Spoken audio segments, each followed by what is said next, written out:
Welcome back to Alpha Tactics, and today we're going to tell you why your grandpa telling you that carrying a revolver is better because it never jams. We're going to tell you why he's an idiot. So we've got two beautiful guns to show off as an example today. We're going to tell you why these new school cowboys might be a little bit better than the old school cowboys.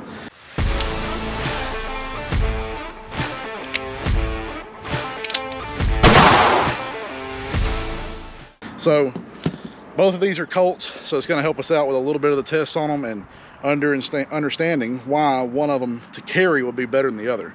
So this is the Colt Python and 357 Magnum. I actually have it loaded up with 38 Special right now because any of you that ever shot 357 knows that 38 Special is a little bit softer recoiling and easier on the gun. So that, and I didn't want to buy 357. So there's that. But we're going to see why all these old men out here that always tell you, carry a revolver, son, it's not going to jam. I'm going to tell you why they're idiots. I'd much rather carry this over this any day, and that's because this can reload a lot faster than this one can. But just to play with the two of them in front of you, we're going to show you, kind of the drawbacks and good things about one or the other. Okay, now full transparency, I don't carry either one of these guns. I'm not dogging anybody that carries either one of these guns. Carry what you can carry and carry what you love to carry. I prefer to carry something that can hold a little bit more ammo than 6 or 7+1. So that's just me. But out of the Colt Python, it's an awesome gun and shoots fantastic when you've got that hammer already cocked back, because when you get ready to squeeze it again, not all revolvers like this, only the double action ones, you've got to go through that long squeeze of shooting it again. You've got to do it every time you shoot it, which is not necessarily a bad thing, but it could be a lot better. And not only that, I have no idea when I'm out of ammo with this thing. You can count all you want, but when you're in that self-defense situation, I promise the last thing that's going to be on your mind is counting the number of rounds you've shot. So you need to familiarize yourself with your gun, and then you'll inherently remember it. But I still don't think you'll have that, I guess, knowledge in a gunfight. So while it is a great gun, I would not recommend carrying a revolver for your everyday carry. Up next, in God's caliber, 45 ACP, is the Colt 1911. Now, you guys actually have seen this gun on these videos before, but it's been recently nickel plated, so that's why it's a little bit more shiny. But anyways, I'm still kind of breaking it in, as you've seen that I had to bump it forward right then. Typically you won't have to do that. You should shoot your guns and use the guns that you know won't have that issue, but it feeds fine. But this one, you can just squeeze that trigger and it's going to go off no matter what.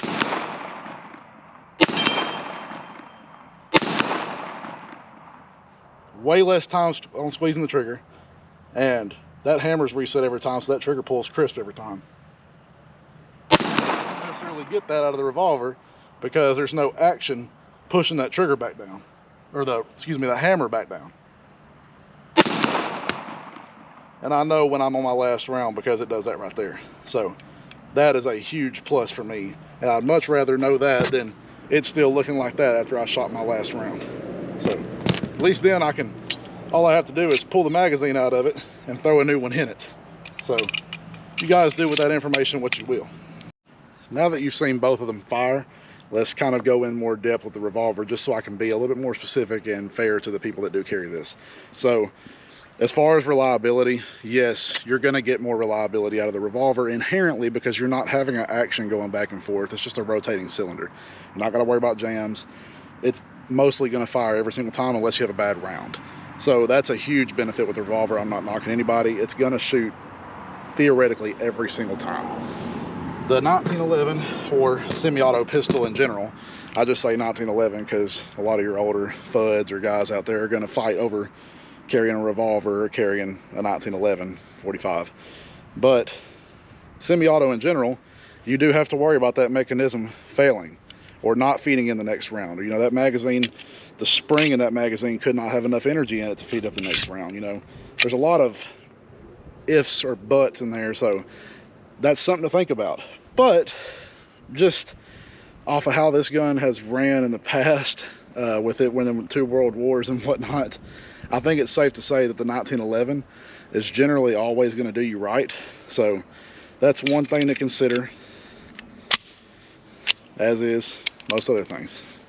But 1911, beautiful Colt right there, so I could kind of show off both of them and give you guys perspective on same brand, just 2 different guns by them. A couple more benefits, I guess, of running the semi-auto platform, especially this one. You still have a hammer, so you can get that short trigger pull, and you can actually, I'll tell you what, that's a good one, safety.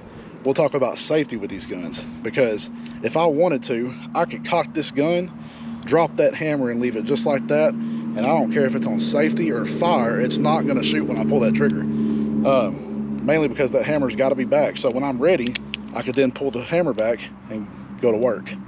Can't really do that with the revolver. Being that this one is a double action revolver, there is no safety for me to put it on. If I cock this hammer, or if I go ahead and just squeeze the trigger, it's gonna shoot. There's no manual safety. There's no safety about this gun rather than just pure knowing the gun and having respect for the gun. Whereas the 1911, as I said, I could just pick this thing up, you know, if the hammer's back, or excuse me, if the hammer's dropped, I don't have to worry about it going off, or somebody that doesn't know what they're doing with it shooting it. So there are plus and drawbacks to both, obviously. I think that the 1911, me personally, is a little bit better looking than the Python or the Revolver itself. I think they're pretty close, but it's hard to beat the good old semi-automatic action there. So that's kind of my just little take on it. You do with that what you will. Research, look at different guns. Don't just fix yourself as to one person's opinion. Watch multiple videos. Go out there and listen to other guys talk about them. I would say go semi-auto over Revolver all day long, but you might have a different opinion. You might be more comfortable with that Revolver. Do what's comfortable with you. Shoot what guns you love to shoot, and keep watching Alpha Tactics. We appreciate your support, and we'll see you in the next one.